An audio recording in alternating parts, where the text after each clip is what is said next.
Assalamualaikum warahmatullahi wabarakatuh. Selamat datang kembali di channel Sahroni, kisah horor dan ironi. Terima kasih sudah meluangkan waktu untuk menonton konten kami hari ini. Sebelum kita masuk ke cerita yang mendebarkan ini, kami ingin menyampaikan bahwa semua kisah yang kami bagikan adalah karya fiksi belaka.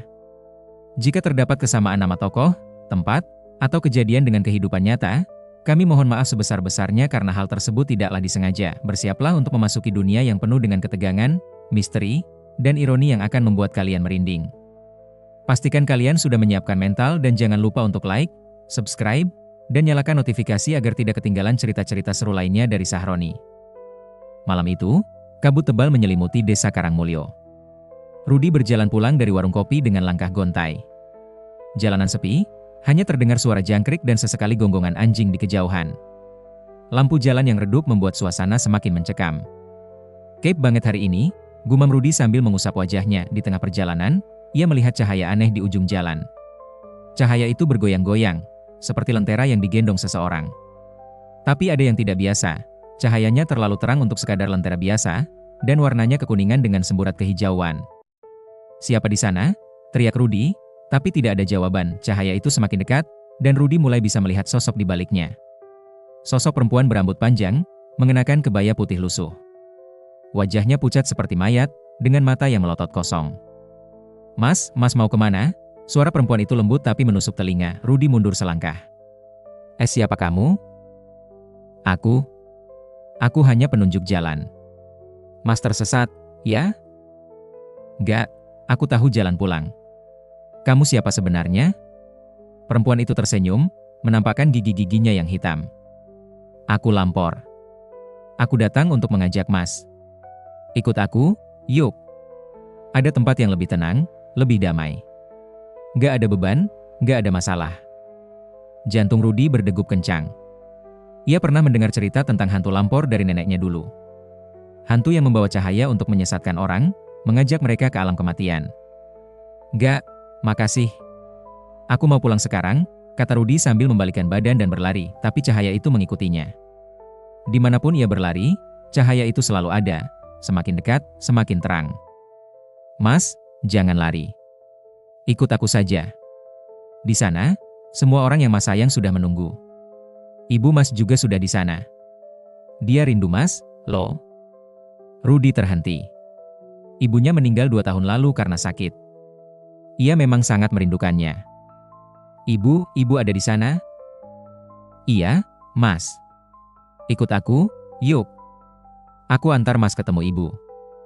Rudi hampir terhipnotis, tapi ia menggigit bibirnya sendiri sampai berdarah. Rasa sakit itu membuatnya tersadar. "Bohong. Kamu bohong," teriaknya, lalu berlari sekuat tenaga. Akhirnya ia sampai di rumah, mengunci pintu rapat-rapat, dan bersembunyi di balik selimut sambil gemetar ketakutan. Keesokan harinya, Rudi menceritakan pengalamannya kepada teman-temannya di warung kopi. "Bro, serius nih? Kamu ketemu hantu Lampor?" tanya Andi sambil menyeruput kopinya. "Serius, En? Gue hampir ngikut dia. Untung gue sadar." Budi, teman mereka yang lain, menimpali, "Ah, lu kebanyakan nonton film horor kali. Hantu Lampor itu cuma mitos, bro."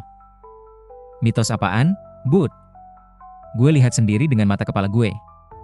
Cahayanya aneh banget, terus tuh perempuannya ngomongnya bikin merinding. Kalau bener ada, kenapa cuma lu yang lihat? Orang lain juga lewat jalan itu, kan?" Tiba-tiba Pak Karso, lelaki tua yang biasa duduk di pojok warung, bersuara, "Jangan anggap remeh, nak. Hantu Lampor itu nyata. Dulu, sekitar 30 tahun yang lalu, ada 5 orang dari desa ini yang hilang gara-gara ikut cahaya Lampor. Jasadnya ditemukan di hutan, dengan wajah tersenyum, tapi tubuhnya dingin kaku. Kata dukun waktu itu, jiwa mereka sudah dibawa ke alam gaib."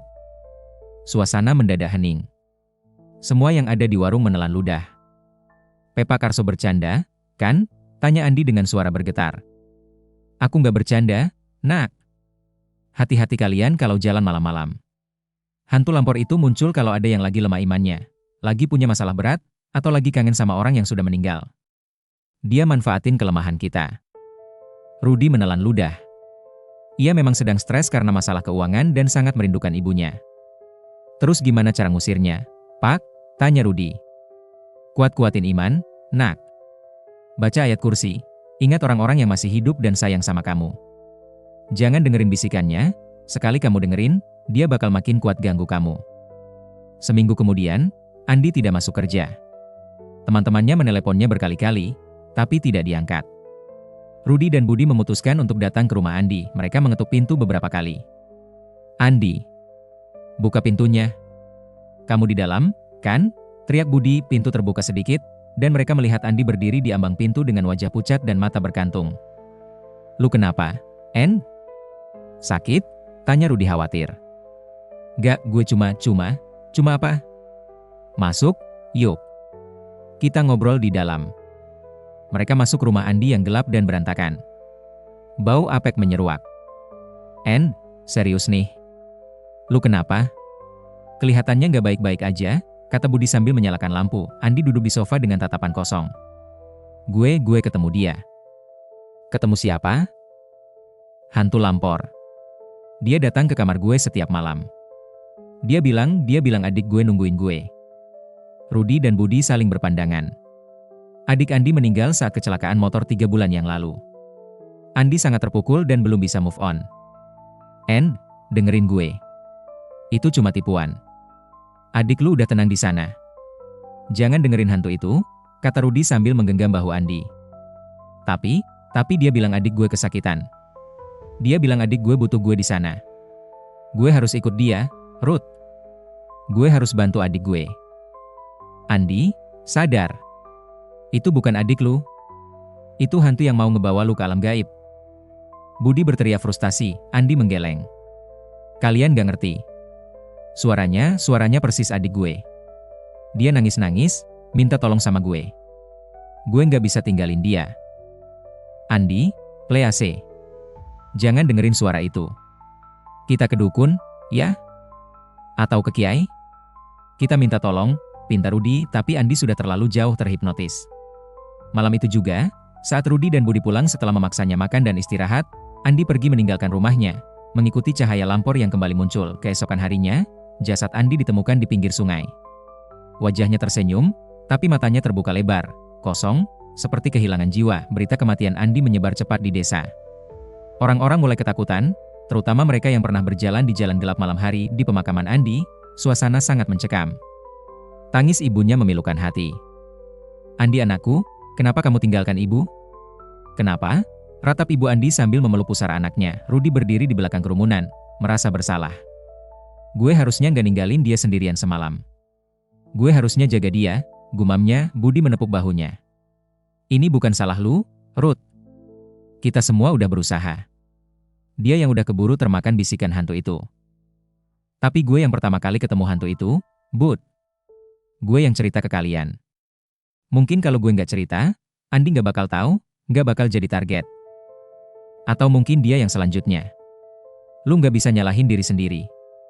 Sekarang yang penting, kita harus waspada. Hantu Lampor ini kayaknya lagi aktif banget. Setelah pemakaman, Pak Karso mengumpulkan beberapa pemuda desa, termasuk Rudy dan Budi.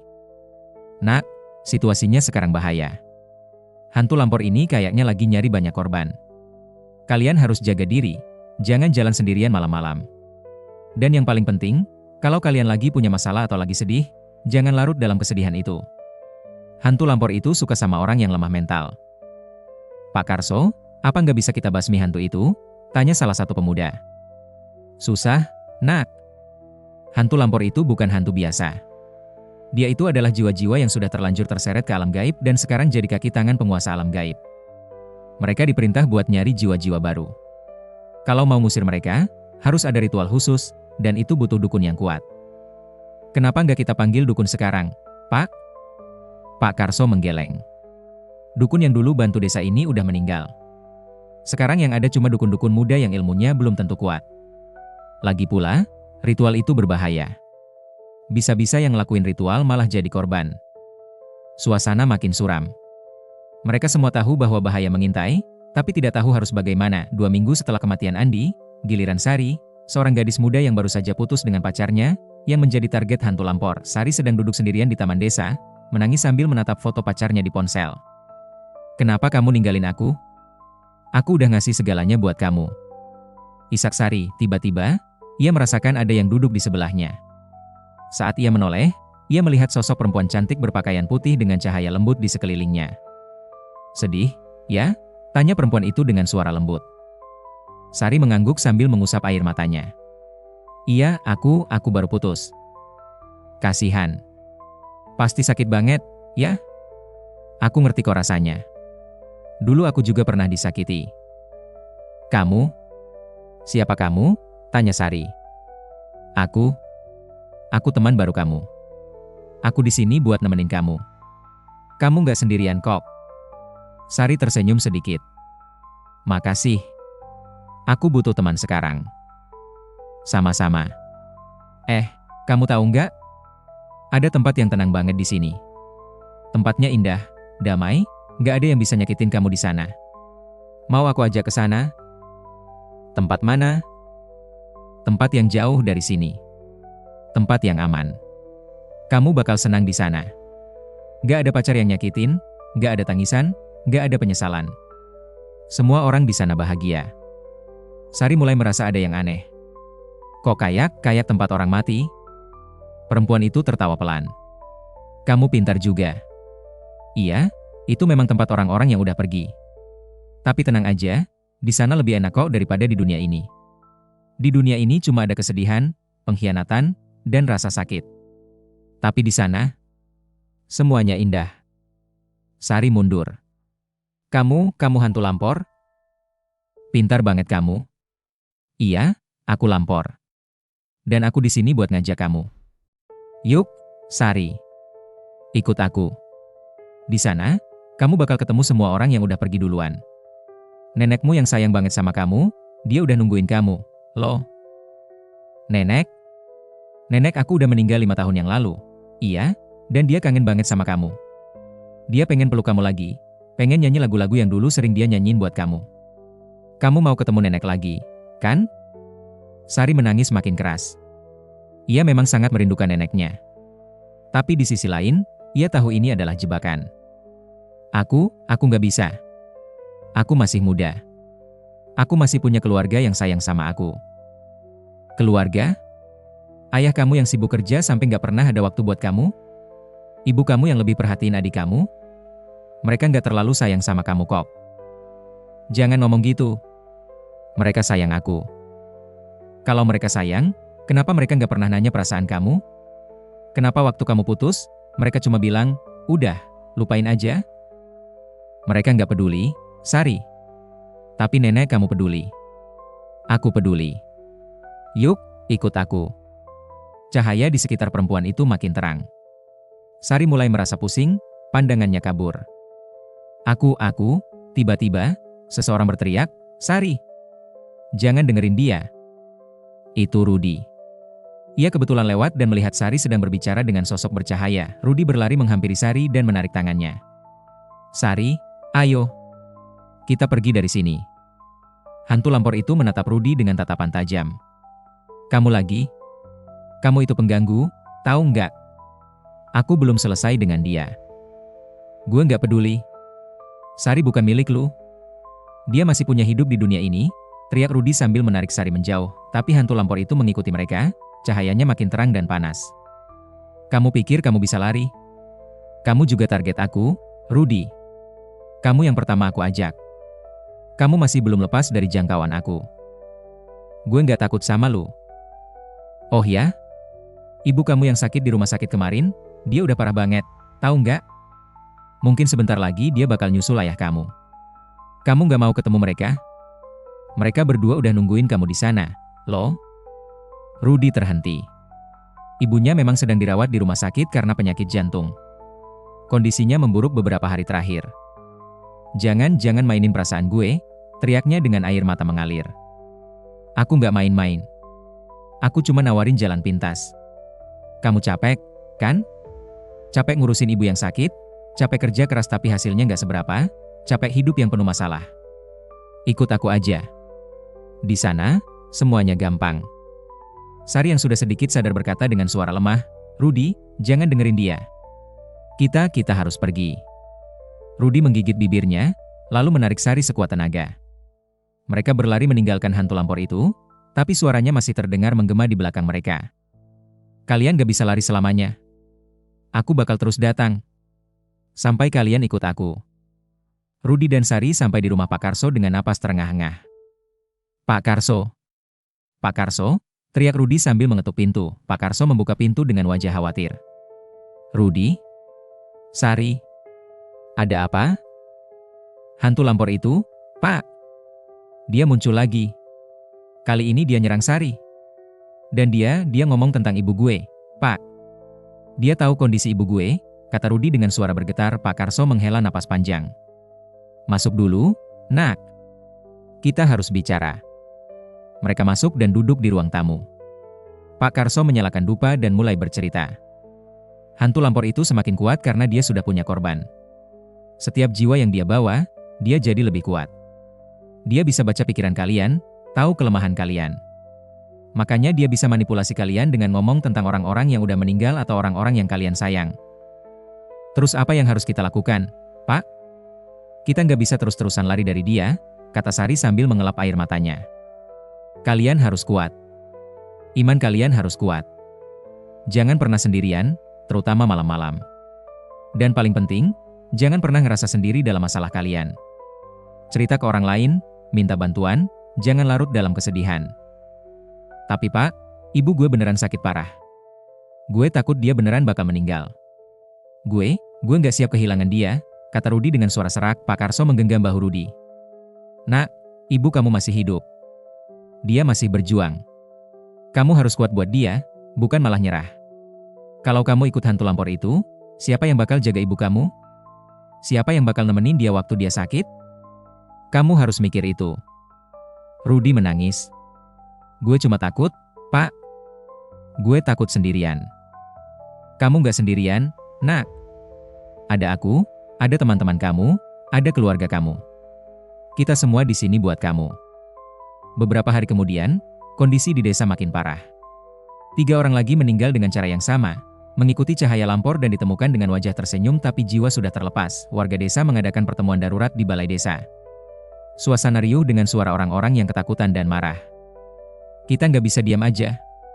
Anak-anak kita satu persatu mati, teriak salah satu warga. Kita harus cari dukun. Harus ada yang bisa ngusir hantu itu. Tambah yang lain, kepala desa berdiri dan mencoba menenangkan warga. Bapak-bapak, ibu-ibu, saya mengerti kekhawatiran kalian. Saya juga khawatir. Tapi kita harus tenang. Saya sudah menghubungi beberapa dukun dari desa sebelah. Besok mereka akan datang untuk bantu kita. Keesokan harinya, datanglah Ki Bagus, seorang dukun terkenal dari desa tetangga. Ia adalah lelaki tua dengan janggut putih panjang dan mata yang tajam. Jadi ini desa yang diserang hantu lampor? Tanyanya kepada kepala desa. Benar, Ki. Kami mohon bantuan Bapak. Sudah 6 orang meninggal. Ki Bagus mengangguk. Hantu lampor itu memang berbahaya. Tapi bisa diusir kalau ritualnya tepat. Saya butuh bantuan beberapa pemuda yang kuat mental. Siapa yang bersedia? Rudi, Budi, dan beberapa pemuda lain mengangkat tangan. Baik. Malam ini kita akan melakukan ritual di tempat hantu itu sering muncul. Kalian harus siap mental dan jangan takut apapun yang terjadi. Malam itu, mereka berkumpul di persimpangan jalan tempat pertama kali Rudi melihat hantu lampor. Ki Bagus menyiapkan sesajen, dupa, dan beberapa jimat. Kalian berdiri dalam lingkaran. Jangan keluar dari lingkaran apapun yang terjadi. Baca doa-doa yang kalian hafal. Jangan berhenti sampai saya bilang, perintah Ki Bagus. Mereka mulai membaca doa. Ki Bagus mulai melafalkan mantra-mantra. Suasana makin dingin.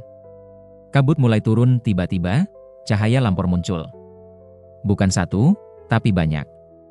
Puluhan cahaya berkelebat di sekitar mereka. Jangan takut. Terus baca doa, teriak Ki Bagus. Dari cahaya-cahaya itu muncul sosok-sosok menyeramkan. Perempuan-perempuan dengan wajah pucat, rambut panjang, dan senyum menyeramkan.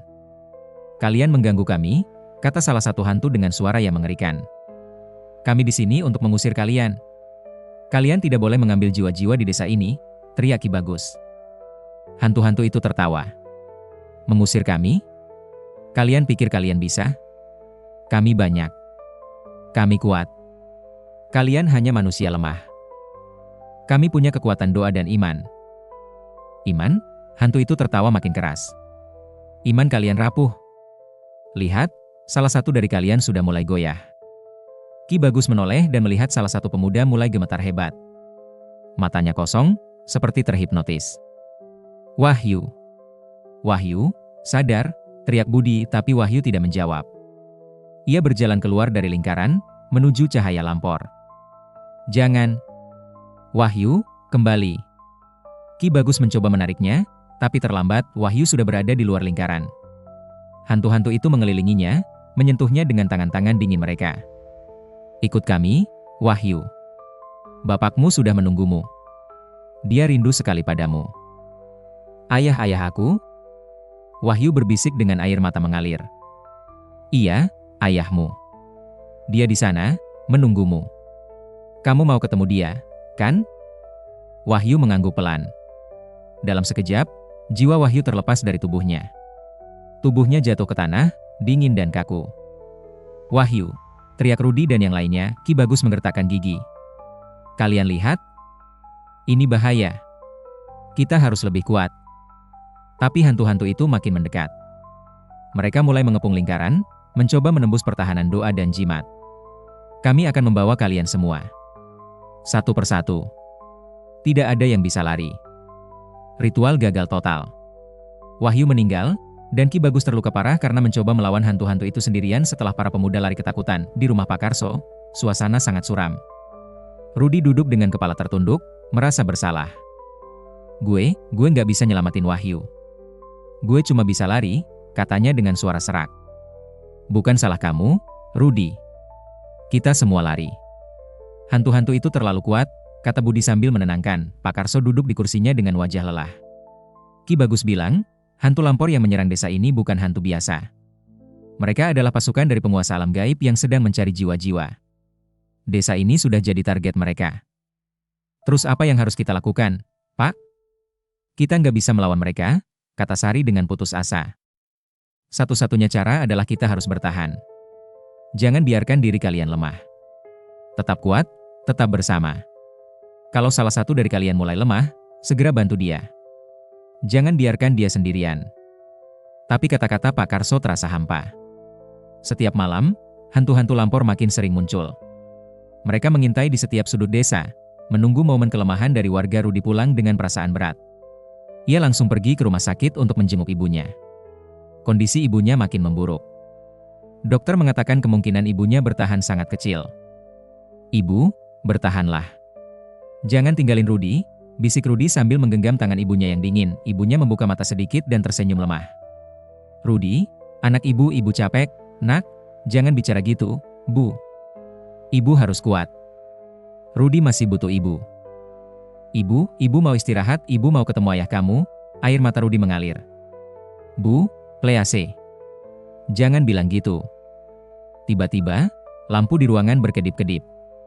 Suhu ruangan turun drastis. Rudi merasakan kehadiran yang tidak biasa. Ia menoleh ke arah jendela dan melihat cahaya lampor di luar. Sosok-sosok itu berdiri di sana, menatapnya dengan tatapan mengerikan. Rudi, ibu kamu udah lelah. Biarkan dia pergi. Dan kamu juga harus ikut. Di sana, kalian bisa bersama lagi sebagai keluarga. Suara salah satu hantu terdengar di kepalanya. Pergi. Pergi dari sini, teriak Rudi, tapi hantu-hantu itu tidak pergi. Mereka malah makin dekat, menembus kaca jendela seperti asap. Kamu gak bisa lari, Rudi. Kamu sudah jadi target kami sejak pertama kali kamu lihat kami. Kamu milik kami. Rudi menutup telinga, tapi suara-suara itu terus bergema di kepalanya. Semakin lama, semakin keras, semakin menusuk. Ibu kamu bakal meninggal malam ini. Dan kamu bakal nyusul dia. Itu takdir. Tidak. Gue nggak mau dengerin kalian. Perawat dan dokter mendengar teriakan Rudi dan segera masuk ruangan. Mereka melihat Rudi berteriak sendiri, menutup telinga, dan menangis histeris. Pak tenang. Ada apa? Tanya perawat sambil mencoba menenangkan Rudi, tapi Rudi tidak bisa menjawab. Ia sudah kehilangan akal sehatnya. Hantu-hantu lampor sudah masuk terlalu dalam kepikirannya. Rudi dibawa ke ruang isolasi karena dianggap mengalami gangguan jiwa. Dokter memberikan obat penenang, tapi tidak membantu. Rudi terus berteriak, terus menangis, terus bilang ada hantu yang mau membawanya. Budi datang menjenguk dengan wajah khawatir. Rudi, gue di sini. Kamu nggak sendirian. Rudy menatap Budi dengan mata kosong. Bud, mereka bilang ibu gue bakal meninggal malam ini. Dan gue harus ikut dia. Gue nggak kuat, Bud. Rudy, dengerin gue. Ibu kamu masih hidup. Dia masih berjuang. Dan kamu harus ikut berjuang. Jangan nyerah. Tapi gue udah capek, Bud. Capek hidup, capek berjuang. Di sana, di alam gaib itu mereka bilang semuanya gampang. Gak ada rasa sakit, gak ada beban. Itu bohong, Rudy. Itu cuma tipuan. Kamu gak boleh percaya. Rudy menggeleng pelan. Gue gak tahu lagi mana yang benar. Suara mereka terlalu kenceng di kepala gue. Gue gak bisa mikir jernih. Budi menggenggam tangan Rudy erat. Rudy, ingat gak waktu kita kecil? Kita pernah janji, kita bakal jadi sahabat selamanya. Kita bakal saling jaga, saling dukung. Kamu gak boleh ninggalin gue sekarang. Air mata Rudy mengalir. Maaf, Bud. Maaf gue lemah. Kamu gak lemah. Kamu cuma lagi diserang. Tapi gue di sini, gue bakal bantu kamu. Tapi saat itu, monitor jantung di ruang sebelah berbunyi nyaring. Ibu Rudy mengalami cardiac arrest. Dokter dan perawat berlarian, mencoba menyelamatkannya, tapi akhirnya gagal. Ibu Rudy meninggal malam itu. Ketika Rudy mendengar berita itu, sesuatu di dalam dirinya patah. Ia tidak menangis, tidak berteriak. Ia hanya diam, menatap kosong ke depan. Ibu, bisiknya pelan, cahaya lampor muncul di jendela ruang isolasi. Hantu-hantu itu tersenyum mengerikan. Lihat, kami bilangkan. Ibu kamu udah pergi. Sekarang giliran kamu. Yuk, ikut kami. Ibu kamu udah nungguin. Rudy berdiri pelan dari tempat tidurnya. Budi mencoba menahannya. Rudy, jangan dengerin mereka. Tapi Rudy melepaskan tangan Budi. Bud, makasih udah jadi sahabat gue. Tapi gue harus pergi. Ibu gue butuh gue. Rudy, jangan. Rudy berjalan menuju cahaya itu. Budi mencoba menariknya, tapi tiba-tiba tubuhnya seperti terpaku. Ia tidak bisa bergerak. Rudy. Rudy tersenyum lemah terakhir kali ke arah Budi, lalu tubuhnya terhuyung. Jiwa Rudy terlepas dari tubuhnya, mengikuti hantu-hantu lampor itu ke alam gaib. Tubuh Rudy jatuh ke lantai, dingin dan kaku. Wajahnya tersenyum, tapi matanya kosong. Budi menangis terseduh-seduh. Rudy, maafin gue gak bisa nyelamatin kamu. Setelah kematian Rudy, desa Karangmulyo seperti berubah jadi desa hantu. Setiap malam, cahaya lampor berkeliaran di mana-mana. Warga yang masih hidup tidak berani keluar rumah. Mereka mengunci pintu rapat-rapat, membaca doa, dan berharap mereka tidak jadi target selanjutnya. Budi tidak pernah pulih dari kematian Rudy. Ia merasa sangat bersalah karena tidak bisa menyelamatkan sahabatnya. Setiap malam, ia bermimpi tentang Rudy, tentang senyum terakhir Rudy sebelum pergi. Kenapa gue nggak bisa ngapa-ngapain? Kenapa gue cuma bisa diam aja waktu Rudy pergi? Gumamnya setiap malam sambil menatap foto mereka berdua. Sari juga makin rapuh. Ia sering mendengar bisikan-bisikan aneh di malam hari, bisikan yang mengajaknya untuk ikut ke alam gaib. Sari, kamu kesepian, kan? Ikut kami aja. Di sini ada banyak teman. Kamu nggak bakal kesepian lagi. Ia mencoba bertahan, tapi makin lama makin sulit. Keluarganya tidak percaya tentang hantu lampor. Mereka pikir Sari hanya stres dan butuh psikiater. Kalian gak ngerti. Ada hantu. Mereka nyata. Mereka mau ngajak aku pergi, teriak Sari kepada orang tuanya. Sari, sayang, kamu cuma butuh istirahat. Gak ada hantu. Itu cuma pikiran kamu aja, kata ibunya sambil mengelus rambut Sari, tapi Sari tahu itu nyata. Setiap malam, cahaya lampor makin dekat, makin terang, makin menggoda. Pak Karso mencoba membantu dengan memberikan jimat dan doa-doa, tapi kekuatan hantu lampor terlalu kuat. Bahkan jimat-jimat itu tidak bisa melindungi mereka sepenuhnya. Desa ini sudah dikuasai oleh kekuatan gaib. Nak, kalau kalian gak kuat iman, kalian bakal jadi korban, kata Pak Karso dengan nada putus asa. Satu persatu, warga desa menyerah. Mereka mengikuti cahaya lampor, meninggalkan dunia ini dengan senyum di wajah tapi jiwa yang terampas. Budi mencoba bertahan selama mungkin. Ia ingat janji dengan Rudy, janji untuk tetap kuat. Tapi setiap malam, tekanan makin berat. Suara-suara di kepalanya makin keras. Budi, Rudy udah nungguin kamu. Dia kangen sama kamu. Dia bilang dia kesepian di sana tanpa kamu. Bohong. Rudy nggak mungkin bilang gitu, teriaknya sambil menutup telinga. Kami nggak bohong. Rudy beneran kangen kamu. Dia bilang, persahabatan kalian nggak boleh putus cuma gara-gara dia udah di alam gaib. Kamu harus ikut dia, Bud. Kalian harus bersama lagi. Budi menangis. Rudy, maafin aku, cahaya lampor makin terang. Sosok Rudy muncul di tengah cahaya itu, tersenyum. Bud, ayo ikut aku. Kita sahabatan lagi, kayak dulu. Rudy? Beneran kamu? Iya, Bud. Aku. Ayo, jangan takut. Di sini enak kok. Gak ada beban, gak ada masalah. Kita bisa bareng terus. Budi berdiri, terpesona oleh sosok Rudy. Ia melangkah menuju cahaya itu. Pak Karso yang kebetulan lewat melihat Budi dan berteriak, Budi! Jangan! Itu bukan Rudy. Itu jebakan. Tapi Budi tidak mendengar. Ia sudah terlalu jauh terhipnotis. Rudy, aku datang. Bisiknya dalam sekejap, jiwa Budi terlepas. Tubuhnya jatuh ke tanah. Pak Karso berlari menghampiri, tapi terlambat. Budi sudah pergi. Seminggu setelah kematian Budi, giliran Sari. Ia tidak kuat menahan tekanan dari hantu-hantu lampor yang terus menghantuinya. Suatu malam, ia keluar dari rumahnya, mengikuti cahaya lampor ke hutan. Orang tuanya menemukan tubuhnya keesokan harinya, tergeletak di bawah pohon besar dengan wajah tersenyum dan mata terbuka lebar. Anak kami, anak kami. Tangis ibunya memilukan. Desa Karangmulyo praktis mati. Lebih dari separuh warganya sudah pergi mengikuti hantu lampor. Yang tersisa hanya orang tua dan anak kecil yang masih bisa bertahan karena iman mereka yang sederhana dan tulus. Pak Karso, yang sudah sangat tua dan lelah, duduk di teras rumahnya sambil menatap desa yang sepi. Aku gagal melindungi desa ini, gumamnya dengan air mata mengalir. Cahaya lampor muncul di depannya. Hantu-hantu itu tersenyum mengerikan. Pak Karso, kamu udah tua. Kamu capek. Kenapa nggak ikut kami aja?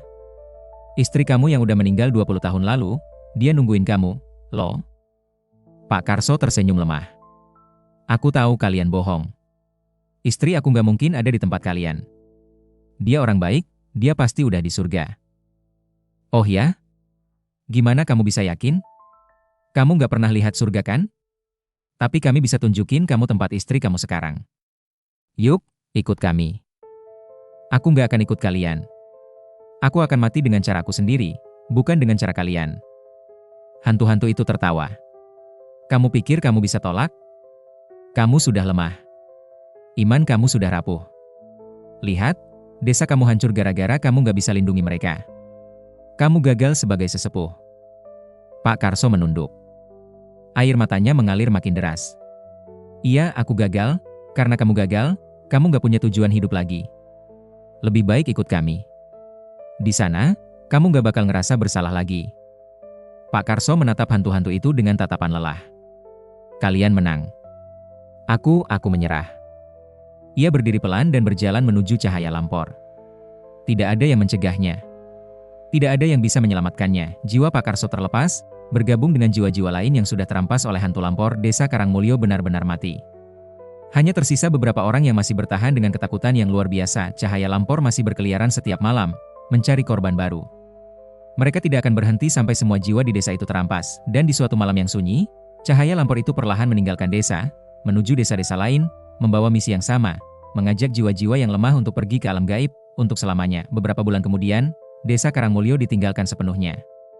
Warga yang tersisa memilih pindah ke desa lain, meninggalkan rumah-rumah kosong dan kenangan tragis. Di malam-malam tertentu, orang yang melewati desa itu bisa melihat cahaya-cahaya lampor masih berkeliaran, menunggu siapapun yang berani masuk, dan kadang-kadang, terdengar bisikan-bisikan lembut yang mengajak orang untuk ikut, untuk pergi ke alam gaib, untuk meninggalkan dunia yang penuh penderitaan ini. Tapi tidak ada yang tahu, apa yang benar-benar terjadi di alam gaib itu. Apakah benar di sana ada kedamaian seperti yang dijanjikan hantu lampor? Atau justru di sana ada penderitaan yang lebih parah? Yang jelas, mereka yang pergi tidak pernah kembali. Jiwa mereka terperangkap selamanya dalam kegelapan alam gaib, menjadi bagian dari pasukan hantu lampor yang terus mencari korban baru. Dan cerita tentang desa Karangmulyo menjadi legenda horor yang menakutkan di daerah itu, peringatan bagi siapapun yang lemah iman dan mudah tergoda oleh bisikan-bisikan manis dari dunia lain.